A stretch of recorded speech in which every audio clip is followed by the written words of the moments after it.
Tips, tricks, hacks, I don't care what you call them. In my shop, they make my life easier, so I'm all about it. I'm going to share 10 of my favorite shop hacks with you right now.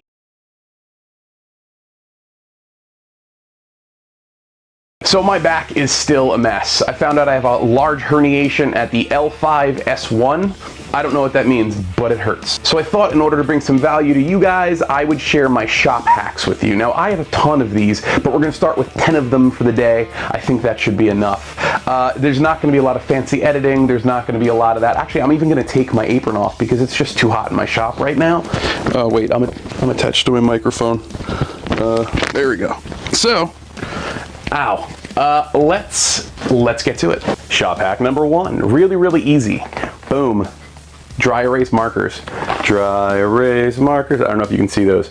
Best things ever. I use them all the time, all around the shop, taking notes, making measurements, figuring out what I want to show you guys. And kind of my favorite part is that when you're writing on paper, you have to go find an eraser, and it takes time to do that. And it's a little bit of time, but it's a little bit of time every time there's a mistake. With this, wipe your hand, done, gone, keep going. It doesn't really interrupt the flow of thought, which is awesome. Shop hack number 2 is really simple as well, but if you haven't thought of it, it's going to be a little bit like, oh my god, a depth gauge for your drill bits. Now, if you need to go part way through a piece of wood and you don't know how far you have to stop, you use a piece of tape. Really easy. Check it out.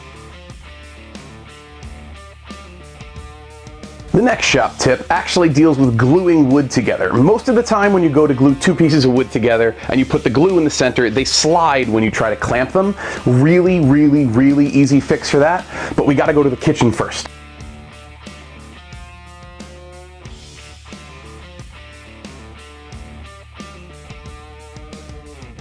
Hugs.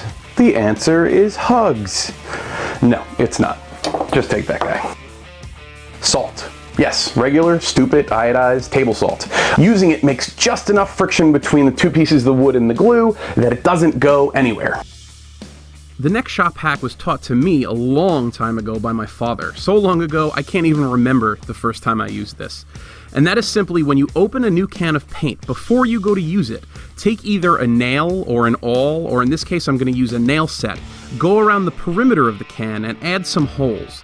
That way when you go to use the paint and you clean off your brush on the side of the paint can, that paint goes back into the can as opposed to rolling down the side or collecting around the rim, keeping your project nice and neat. So now that I opened that specific can of paint, my lab, my workshop, whatever you want to call it, actually reeks right now of paint.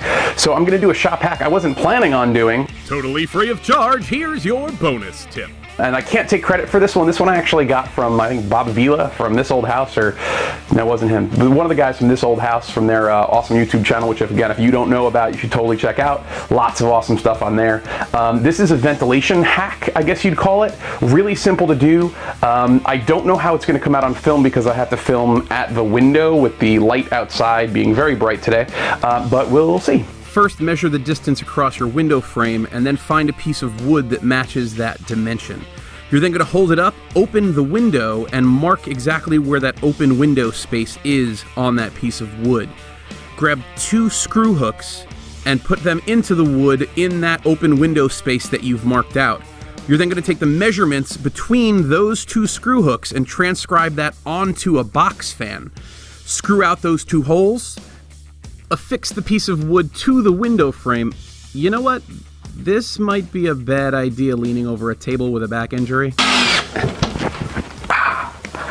And that face told me that this video wouldn't be up on time this week. But let's continue. Sometime later.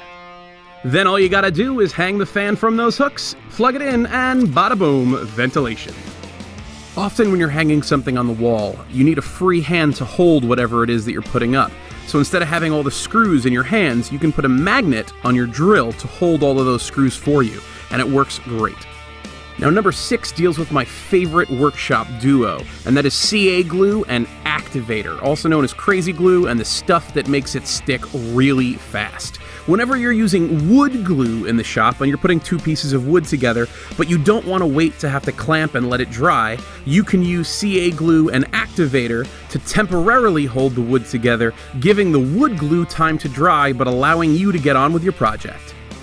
In order to get perfect 90-degree holes into a piece of wood, most people use a drill press. But if you don't have one, there's a great shop hack that can show you how to drill directly straight into a piece of wood.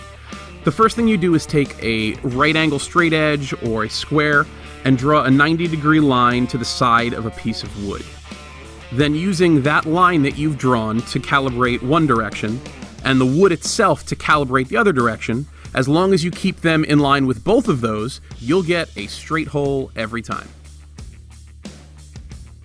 Number 8 is a really simple hack that I have used a ton. Remember that time that I was working with filters in my workshop and they exploded? Yeah, I'm still cleaning that up, and that's where I found this one. It sounds a little nuts, but just take a cup, drill a hole in the top just large enough for a straw, and insert a straw. Then all you need to do is take it, put it on the top of your vacuum hose, turn on your vacuum, and now you can get into tight spaces real easy. This is a penny. It's 3/4 of an inch in diameter. And this is an even smaller nail. Now, while most of us don't use nails this small, the principle of what I'm going to show you works the same way.